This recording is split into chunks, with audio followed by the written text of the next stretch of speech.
Today I want to talk about one of my favorite cameras Canon had ever come out with, which is the Canon R7. But specifically, I want to talk about things that the Canon R7 was missing that I think are sorely needed from a Canon R7 Mark II. Because as of right now, there are really two somewhat professional APS-C Super 35 cameras in Canon's ecosystem.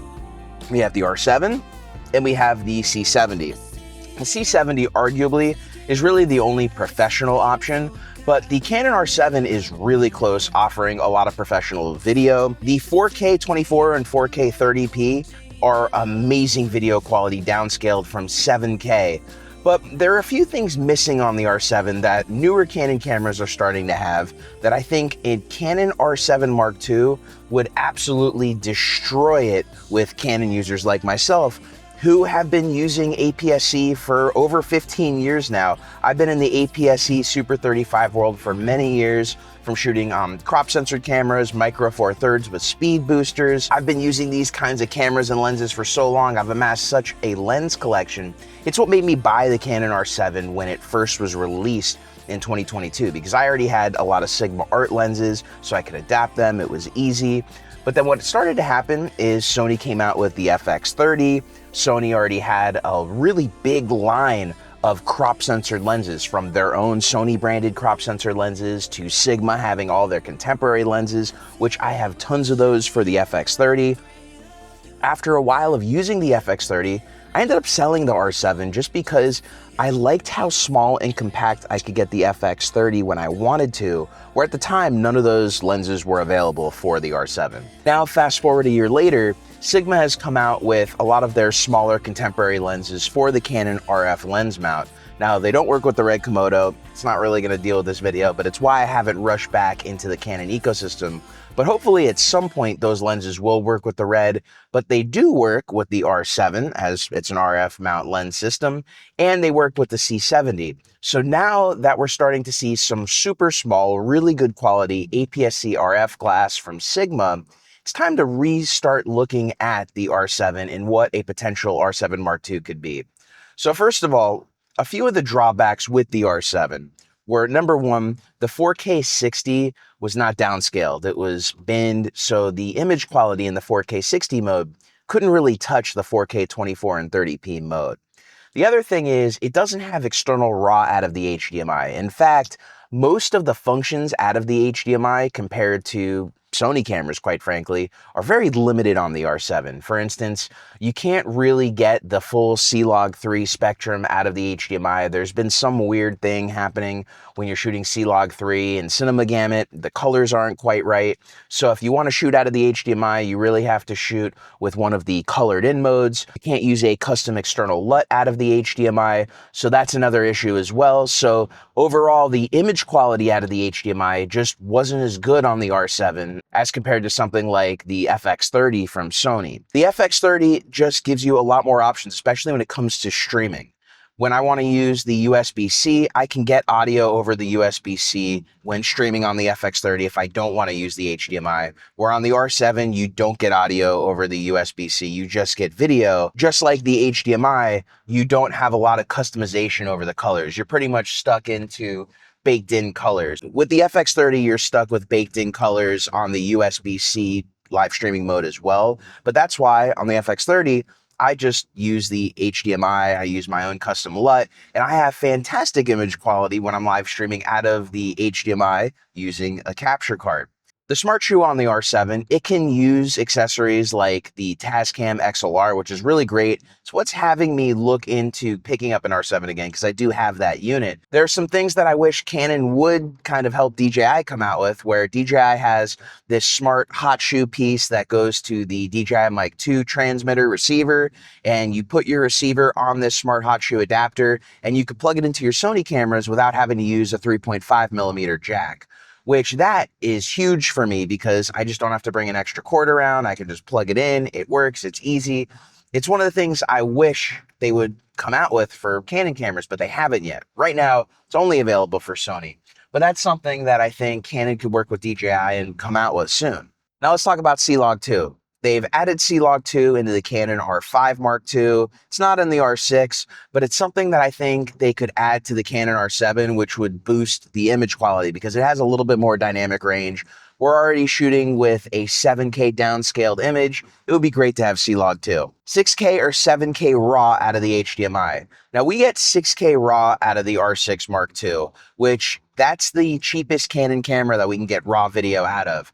It would be really great to have full sensor RAW out of the R7 because it would not only compete with the FX30, but if we can get full sensor RAW, it's something that the R7 would beat the FX30 in. Because as I said earlier, really the RAW mode on the FX30, you got to treat it like a Micro Four Thirds camera because it's such a severe crop on the sensor. Me personally, I would only use it with a speed booster in EF glass just because of how severe the crop is. But that additional feature would let me use the R7 with cameras like the Red Komodo. That's been one of the benefits of the FX30, where when I'm filming with the Red Komodo, my Blackmagic 6K full frame, and those are both cameras that shoot RAW, I can shoot RAW with the FX30, and later in 2025, the FX30 will have the ability to work with Blackmagic recorders and have B-RAW recording.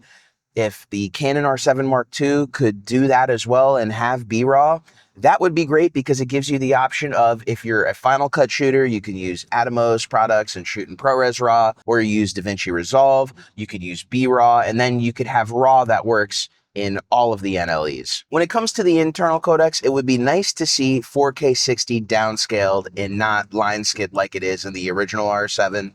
It's something that would make me use the 4K 60 mode more because I just never really used it on the R7. The quality wasn't even close to my original R6 at the time, so I was really using my Canon R6 for all my 4K slow-mo, and I was using the R7 exclusively in 2430p. The R7 was basically my YouTube camera for a while, sticking the Sigma 18-35 on that thing, and it worked really well.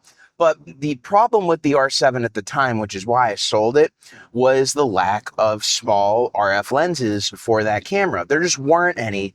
And with adapting all of these EF lenses, it just made the camera really big for such a small camera. It just kind of defeated the purpose. And that's why when I saw the FX30, and although I could adapt it like the R7 and use my Super 35 glass on it, it would make it a big camera as well, but I can use super small lenses like Sigma's 18-50, which is an incredibly versatile lens. Use it all the time to this day, which is now available for the R7. Then I also use the Sigma 16mm as my studio lens, which again, use it all the time on the FX30. I would totally be using it all the time on an R7 Mark II. Now, those are really the main features I'd like to see added to the Canon R7 Mark II. For the most part, it's a really solid camera, and there are things like overheating, which in my year plus of use, I never had the camera overheat. I had the overheat warning come on once. Wasn't really a big deal. I don't really think that's going to be a huge deal for most users. I know some would ask to have a fan in it. To me, if it worked as good as the Canon R7 Mark I, I wouldn't complain.